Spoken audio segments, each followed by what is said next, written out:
Good evening. I want to share a parable. It's a very small parable. This continues the parables I've shared on video through the PCN group, the Making Dundee Home group, and the Holy Shed. It's a very short parable. Luke chapter 11, 5 to 8. Luke 11, 5 to 8. And he said to them, that's Jesus, suppose one of you has a friend, and you go to him at midnight and say to him, friend, lend me 3 loaves of bread. For a friend of mine has arrived and I have nothing to set before him.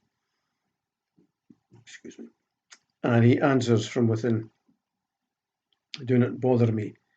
The door has already been locked and my children are with me in bed. I cannot get up and give you anything.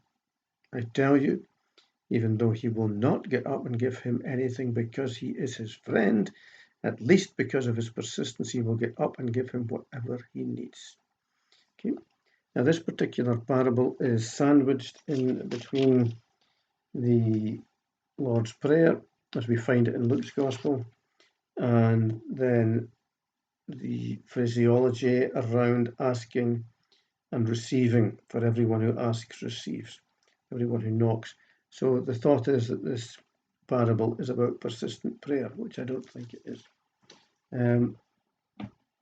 We also have to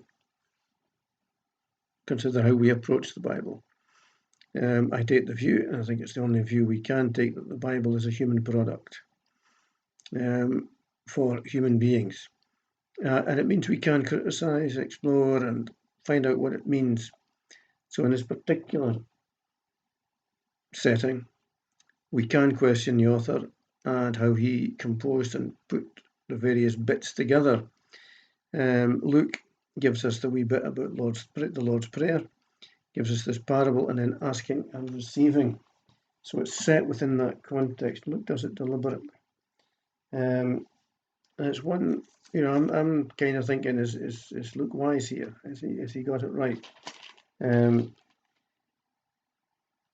Certainly within the previous verse before this parable, we have the phrase, and do not bring us to the time of trial. Do not lead us into temptation.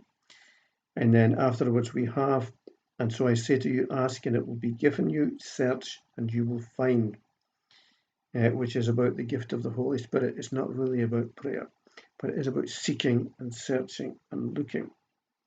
So when we try to understand this parable, and the parable actually emphasizes the hospitality of the village.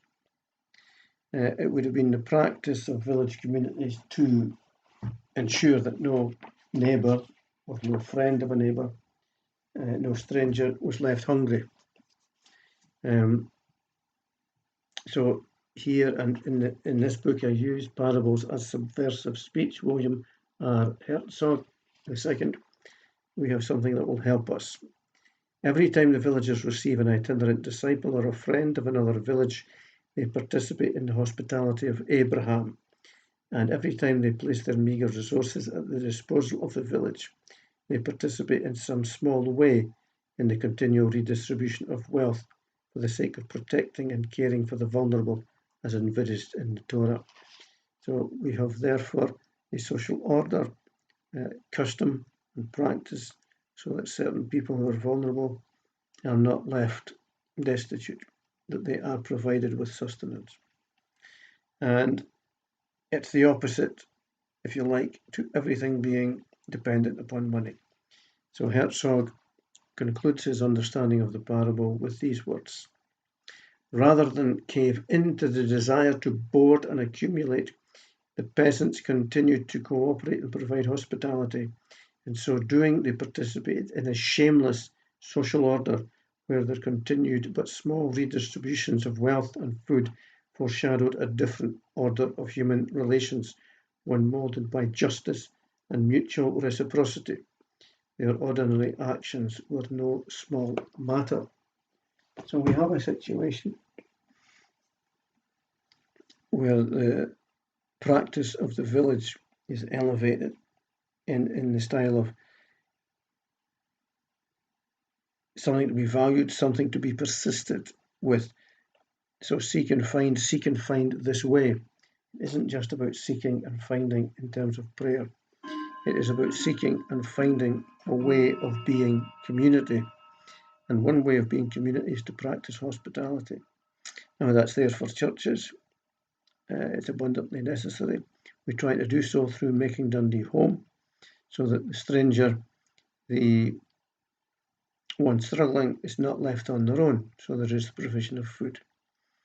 We, as wider communities, need to practice such hospitality, and to some extent that happens, particularly in communities themselves that know deprivations. So on the one hand, we have communities, be they religious communities or not, that can practice this kind of hospitality, and we have the way of the world, which is driven by money, so that people do not spontaneously look out for each other. It's very simple, it's very straightforward, but the kingdom of God is that kind of community, that kind of action that looks out for the vulnerable and the poor and does so spontaneously. And it is set in contrast to the society driven by money, even where there might be a welfare state underpinning it, because we know in our day and generation that the welfare state has itself been undermined and will never pick up everybody. And in these days, in fact, there are more and more people who require food banks, help with electricity, help with dealing with isolation and loneliness. So we are called to build community, a community of spontaneity that welcomes people, not based on social class, not because they're our neighbour, not because they're of the same profession or even the same religion, no, because they've simply turned up and they need food. That's the basis of the communities we wish to create and the society. Hope that's interesting. Thanks very much. See you again.